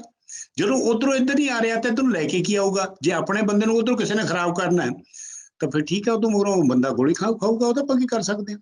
ਹੁਣ ਜੇ ਕੋਈ ਸਿਰਫਰਾ ਇਹ ਸੋਚਣ ਲੱਗ ਜਾਂਦਾ ਵੀ ਮੈਂ ਪਾਕਿਸਤਾਨ ਦੀ ਸਪੋਰਟ ਕਰਨੀ ਹੈ, ਇਹਦਾ ਮਤਲਬ ਹੈ ਉਹ ਤਾਂ ਨੈਸ਼ਨ ਦੇ ਲਾਇਕ ਹੀ ਹੈ ਨਹੀਂ, ਨੈਸ਼ਨ ਦੇ ਲਾਇਕ ਹੈ ਨਹੀਂ, ਤਾਂ ਉਹਨੂੰ ਫਿਰ ਮਗਰੋਂ ਗੋਲੀ ਤਾਂ ਆਪਣੇ ਆਪ ਹੀ ਉਹਦਾ ਰਸਤਾ ਲੱਭੂਗੀ। ਦੁਨੀਆ ਜੋ ਆਪਣਾ ਕਾਨੂੰਨ ਹੈ ਉਹ ਲੱਭੂਗਾ। ਪਰ ਇੰਨਾ ਸਸਪੀਸ਼ਨ, ਇੰਨਾ ਫੀਅਰ ਪਾਉਣਾ, ਹੁਣ ਤੱਕ ਕਰਤਾਰਪੁਰ ਲਾਂਘੇ 'ਚ ਆਪਾਂ ਕਿੰਨੀ ਦੇਰ ਜਾਂਦੇ ਰਹੇ, ਕਿੰਨੇ ਲੋਕ ਗਏ ਨੇ, ਕੋਈ ਆਵਾਜ਼ ਇਹੀ ਜੀ ਸੁਣੀ ਆਪਾਂ ਕਿਸੇ ਨੇ? ਪੋਲੀਟੀਕਲ ਆਵਾਜ਼ਾਂ ਸੁਣਦੇ ਆਪਾਂ, ਪੋਲੀਟੀਕਲ ਆਵਾਜ਼ਾਂ ਚੱਲਦੀਆਂ ਰਹਿਣਗੀਆਂ। ਰੋਟੀ ਸੇਕਣੀ ਹੈ, ਸੇਕੀ ਜਾਣਗੇ। ਬੜੀ ਸਿੰਪਲ ਮੇਰੇ ਵਿਚਾਰਾਂ ਦੇ ਹਿਸਾਬ ਨਾਲ ਆਈ ਡੋਂਟ ਥਿੰਕ ਕਿ 4-5 ਘੰਟਿਆਂ ਦੀ ਜਾਂ 6 ਘੰਟਿਆਂ ਦੀ ਪਬਲਿਕਲੀ ਇੱਕ ਮੀਟਿੰਗ 'ਚ ਜਿਹਦੇ ਦੌਰਾਨ ਤੁਸੀਂ ਇੰਨੇ ਖੁੱਲੇ ਉਸ ਏਰੀਏ ਨੂੰ ਘੁੰਮਦੇ ਹੋ, ਰੋਟੀਆਂ ਖਾਂਦੇ ਹੋ ਜਾਂ ਕੁਛ ਵੀ ਕਰਦੇ ਹੋ, ਤੁਸੀਂ ਵਾਪਸ ਆ ਜਾਂਦੇ ਹੋ ਸ਼ਾਮ ਨੂੰ ਤੁਹਾਡੇ, ਕਿਉਂਕਿ ਡਾਕੂਮੈਂਟ ਤੁਹਾਡੇ ਸਾਰਾ ਕੁਝ ਵੈਰੀਫਾਈ ਕਰਕੇ ਬੰਦੇ ਨੂੰ ਭੇਜਦੇ ਹੋ। ਜੇ ਕੋਈ ਆ ਕੇ ਵਾਪਸ ਕੁਛ ਕਰਨਾ ਵੀ ਚਾਹੇ ਤਾਂ ਲੱਭਣਾ ਤਾਂ ਕੋਈ ਔਖਾ ਨਹੀਂ, ਕਿਉਂਕਿ ਉਹਦੇ ਡਾਕੂਮੈਂਟ ਤਾਂ ਤੁਹਾਡੇ ਕੋਲੇ ਸੀ ਨਾ, ਕਾਪੀ ਤਾਂ ਤੁਹਾਡੇ ਕੋਲੇ ਪਈ ਆ ਉਹਦੇ ਪੇਪਰਾਂ ਦੀ। ਮੈਂ ਸ਼ਰਧਾਲੂਆਂ ਨੂੰ ਇੰਨਾ ਸਸਪੈਕਟ ਕਰਕੇ ਨਹੀਂ, ਫਿਰ ਤਾਂ ਨਨਕਾਣਾ ਸਾਹਿਬ ਜਾਂਦੇ ਨੇ ਆਪਣੇ ਜਿਹੜੇ, ਉਹ ਸਾਰੇ ਬਣ ਜਾਣੇ ਚਾਹੀਦੇ ਨੇ ਉੱਥੋਂ। ਬਿਲਕੁਲ ਹਰ ਸਾਲ ਜਾਂਦੇ ਨੇ ਆਪਣੇ, ਤਾਂ ਫਿਰ ਉਹ ਤਾਂ ਉਹੀ ਬਣ ਜਾਣੇ ਚਾਹੀਦੇ ਨੇ। ਫਿਰ ਤਾਂ ਉਹ ਵੀ ਰਸਤਾ ਸਹੀ ਹੈ। ਫਿਰ ਤਾਂ ਕੈਨੇਡਾ 'ਚ ਬਥੇਰੇ ਮਿਲਦੇ ਨੇ ਆਪਾਂ ਲੋਕਾਂ ਨੂੰ, ਫਿਰ ਤਾਂ ਉਹ ਸਾਰੇ ਬਣ ਜਾਣੇ ਚਾਹੀਦੇ ਨੇ। ਆਈ ਡਿਸਐਗਰੀ ਵਿਦ, ਮੈਂ ਇਹ ਚੀਜ਼ ਨੂੰ ਨਹੀਂ ਮੰਨਦਾ। ਮੈਂ ਇਸ ਤਰ੍ਹਾਂ ਇੰਨਾ ਵੀ ਦੇਖਿਆ ਨੂੰ ਸੀ ਖਿਆਲ ਮੈਂ ਨਹੀਂ ਰੱਖ ਸਕਦਾ। ਪੋਲੀਟੀਸ਼ੀਅਨ ਨੂੰ ਲੈ ਕੇ ਥੋੜਾ ਜਿਹਾ ਲੋਕਾਂ ਤੱਕ ਤੁਹਾਡਾ ਕੀ ਸੁਨੇਹਾ ਹੈ ਕਿ BSF ਦਾ ਜੇ ਦਾਇਰਾ ਵੱਧ ਰਿਹਾ ਪੰਜਾਬ ਦੇ, ਇਕੱਲੇ ਪੰਜਾਬ ਦੀ ਗੱਲ ਕਰੀਏ ਤਾਂ ਉਹਨੂੰ ਕਿਸ ਤਰ੍ਹਾਂ ਦੇਖੋਗੇ? ਮੇਰਾ ਪੰਜਾਬ ਦੇ ਲੋਕਾਂ ਨੂੰ ਇੱਕ ਹੀ ਉਹ ਹੈ, ਜੇ ਤੁਸੀਂ ਪੰਜਾਬ ਦੇ ਪ੍ਰਤੀ ਸਮਰਪਿਤ ਹੋ ਤਾਂ BSF ਚਾਹੇ ਲੁਧਿਆਣੇ ਤੱਕ ਦਾ ਇਲਾਕਾ ਦੇ ਦਿਓ ਤਾਂ ਕੀ ਕਰ ਲੂਗੀ? ਉਹ ਇਲਾਕੇ 'ਚ ਕੀ ਹੈ? ਉਹ ਸਿਰਫ ਇੱਕ ਸਰਚ ਸੀਜ਼ਰ ਦਾ ਇਲਾਕਾ ਹੈ। ਉਹ ਵੀ ਜੇ ਤੁਹਾਡੇ ਕੋਲੇ ਕੁਛ ਹੈ, ਜੇ ਹੁਣ ਮੈਂ ਫਿਰੋਜ਼ਪੁਰ ਆ ਰਿਹਾ ਤੇ ਮੇਰੇ ਕੋਲ ਕੁਛ ਹੈ ਹੀ ਨਹੀਂ ਤਾਂ ਮੈਨੂੰ BSF ਵੀ ਕੀ ਕਰ ਲੂਗੀ? ਬੜੀ ਸਿੰਪਲ ਸਟੋਰੀ ਹੈ। ਇਹ ਚੀਜ਼ ਦੇ ਸਸਪੀਸ਼ਨ ਦੇ ਅੰਦਰ ਆਫਟਰ ਆਲ BSF 'ਚ ਵੀ ਕੌਣ ਨੇ? BSF ਚ ਵੀ ਸਿੱਖ ਨੇ, BSF ਚ ਵੀ ਹਿੰਦੂ ਨੇ, BSF ਚ ਵੀ ਕਿੰਨੇ ਸਾਰੀਆਂ ਕਮਿਊਨਿਟੀਆਂ ਨੇ ਹਰ ਇੱਕ ਜਗ੍ਹਾ ਤੇ। ਦੂਸਰੀ ਗੱਲ, ਤੁਸੀਂ ਕਿਸੇ BSF ਦੇ ਅਫਸਰ ਨੂੰ ਤਾਂ ਇੰਟਰਵਿਊ ਕਰਕੇ ਦੇਖ ਲਓ, ਉਹਨੂੰ ਪੁੱਛੋ, ਉਹਦੇ ਕੋਲ ਤਾਂ ਬੰਦੇ ਪੂਰੇ ਨਹੀਂ ਹੁੰਦੇ ਬਾਰਡਰ ਤੇ ਜਗ੍ਹਾ ਜਗ੍ਹਾ ਰਿਸਰਚ ਕਰਨ ਵਾਸਤੇ, ਭਜਾਉਣ ਤੇ ਡਿਊਟੀਆਂ ਦੇਣ ਵਾਸਤੇ। ਉਹ ਇਹੋ ਜਿਹਾ ਕੁਝ ਕਿੱਥੇ ਕਰਦੇ ਫਿਰਨਗੇ, ਕਿੰਨਾ ਕੁ ਟਾਈਮ ਹੈ ਕਿਸੇ ਕੋਲੇ? ਤੁਹਾਨੂੰ ਮੈਂ ਦੱਸਿਆ ਤਾਂ ਹੈ ਕਿ ਆਪਣੇ ਹੋ ਸਕਦਾ ਹੈ ਪੂਰੇ ਪੰਜਾਬ ਬਾਰਡਰ ਤੇ ਮੇਰੇ ਹਿਸਾਬ ਨਾਲ ਮੈਂ 10-12 ਹਜ਼ਾਰ ਤੋਂ ਵੱਧ ਤਾਂ BSF ਦਾ ਬੰਦਾ ਨਹੀਂ ਹੋਣਾ ਟੋਟਲ। ਉਹ ਫਿਰ 10,000-12,000 ਬੰਦਾ, ਉਹ ਕਿੰਨਾ ਤੁਸੀਂ ਸਮਝਦੇ ਹੋ ਕੀ ਕਰ ਲੂਗਾ? ਉਦੋਂ ਤਾਂ ਵੱਧ ਆਪਣੇ ਥਾਣੇਦਾਰ ਆਪਣੇ ਤੇ ਪਹਿਲਾਂ ਹੀ ਧੱਕਾ ਕਰੀ ਜਾਂਦੇ ਨੇ, ਹੁਣ ਛੱਡੋ ਉਹਨੂੰ। ਹਾਂਜੀ, ਇਹ ਰਿਐਲਿਟੀ ਹੈ, ਤੁਹਾਨੂੰ ਪਤਾ ਹੀ ਹੈ ਕੀ ਹੁੰਦਾ ਰਹਿੰਦਾ ਇੱਥੇ। ਬਿਲਕੁਲ। ਹਾਂ, ਸ਼ੁਕਰੀਆ ਮੇਜਰ ਸਾਹਿਬ, ਧੰਨਵਾਦ ਤੁਹਾਡਾ। Thank you very much. ਪਰ ਮੈਂ ਇੱਕ ਜ਼ਰੂਰ ਸਮਝਦਾ ਕਿ ਜੇ ਤੁਸੀਂ ਆਪਦੇ ਨੇਸ਼ਨ ਨੂੰ ਪਿਆਰ ਕਰਦੇ ਹੋ ਤਾਂ ਨੇਸ਼ਨ ਨੂੰ ਪਿਆਰ ਕਰੀ ਜਾਓ। ਤੁਹਾਡੀ ਨੇਸ਼ਨ ਨੂੰ ਬਚਾਉਣਾ ਆਪਣਾ ਫਰਜ਼ ਬਣਦਾ, ਕਿਸੇ ਹੋਰ ਦਾ ਨਹੀਂ। ਪੋਲੀਟੀਸ਼ੀਅਨ ਪੋਲੀਟਿਕਸ ਕਰੂਗਾ, ਜਿਹੜਾ ਨੈਸ਼ਨਲਿਸਟ ਹੈ ਉਹ ਨੈਸ਼ਨਲਿਸਟ ਹੀ ਰਹੂਗਾ, ਉਹ ਕੁਝ ਨਹੀਂ ਹੁੰਦਾ। ਬਿਕੋਜ਼ ਜਿਹੜੇ ਸੈਂਡ ਡਿਊਨ ਵਾਂਗੂ, ਸੈਂਡ ਡਿਊਨ ਸਮਝਦੇ ਹੋ ਰਾਜਸਥਾਨ 'ਚ, ਇੱਧਰੋਂ ਅੱਜ ਇੱਧਰ ਹੋ ਗਏ, ਕੱਲ੍ਹ ਨੂੰ ਦੂਸਰੀ ਪਾਰਟੀ 'ਚ ਹੋ ਗਏ। ਉਹ ਕਿੰਨੀ ਕੁ ਮੋਰੈਲਿਟੀਆਂ ਸਾਨੂੰ ਸਿਖਾ ਸਕਦੇ ਨੇ, ਓਨਲੀ ਰੱਬ ਜਾਣਦਾ। ਮੈਨੂੰ ਨਹੀਂ ਲੱਗਦਾ ਵੀ ਉਹ ਆਪਾਂ ਨੂੰ ਮੋਰੈਲਿਟੀਆਂ ਸਿਖਾਉਣ ਵਾਸਤੇ ਇੱਕ ਰਾਈਟ ਪਲੇਟਫਾਰਮ ਹੈ ਇਹਨਾਂ ਕੋਲ, ਕਿਸੇ ਕੋਲ। ਹੁਣ ਤੂੰ ਖੁਦ ਹੀ ਦੇਖ ਲਓ, ਤੁਸੀਂ ਰੰਗ ਬਦਲਦੇ ਨੇ ਗਿਟਾਰ ਵਾਂਗੂ, ਇਹਨਾਂ ਦਾ ਕੀ ਕਰ ਸਕਦੇ ਆਪਾਂ? ਕੁਝ ਨਹੀਂ ਕਹਿ ਸਕਦੇ, ਪਰਮਾਤਮਾ ਨੂੰ ਰੱਖੋ। ਸੋ ਮੇਰੇ ਨਾਲ ਮੌਜੂਦ ਸਨ ਮੇਜਰ ਗੁਰਦੀਪ ਸਿੰਘ ਸਮਰਾ। BSF ਦਾ ਪੰਜਾਬ ਦੇ ਵਿੱਚ ਦਾਇਰਾ ਵਧਾਇਆ ਗਿਆ 50 ਕਿਲੋਮੀਟਰ ਤੱਕ, ਉਹਦੇ ਉੱਤੇ ਅਸੀਂ ਚਰਚਾ ਕੀਤੀ ਹੈ। ਸਵਾਲ ਜੇ ਕੋਈ ਰਹਿ ਗਿਆ ਹੋਵੇ ਤਾਂ ਤੁਸੀਂ ਕਮੈਂਟ ਕਰਕੇ ਜ਼ਰੂਰ ਦੱਸ ਸਕਦੇ ਹੋ। ਕੋਸ਼ਿਸ਼ ਕਰਾਂਗੇ ਕਿ ਅਗਲੀ ਵਾਰ ਫਿਰ BSF ਨੂੰ ਲੈ ਕੇ ਜਿਹੜੇ ਸਵਾਲ ਉੱਠ ਰਹੇ ਨੇ, ਜਾਂ ਬਾਰਡਰ ਸੁਰੱਖਿਆ ਨੂੰ ਲੈ ਕੇ ਜਿਹੜੇ ਸਵਾਲ ਉੱਠ ਰਹੇ ਨੇ, ਉਹਨਾਂ ਤੇ ਸਮਰਾ ਸਾਹਿਬ ਦੇ ਨਾਲ ਚਰਚਾ ਕੀਤੀ ਜਾਵੇ। ਤੁਹਾਡੇ ਸਵਾਲਾਂ ਦਾ ਇੰਤਜ਼ਾਰ ਰਹੇਗਾ। ਆਪਣੇ ਵਿਚਾਰ ਕਮੈਂਟ ਜ਼ਰੂਰ ਕਰਿਓ, ਸਬਸਕ੍ਰਾਈਬ ਕਰੋ। ਮੈਨੂੰ ਇਜਾਜ਼ਤ ਦਿਓ।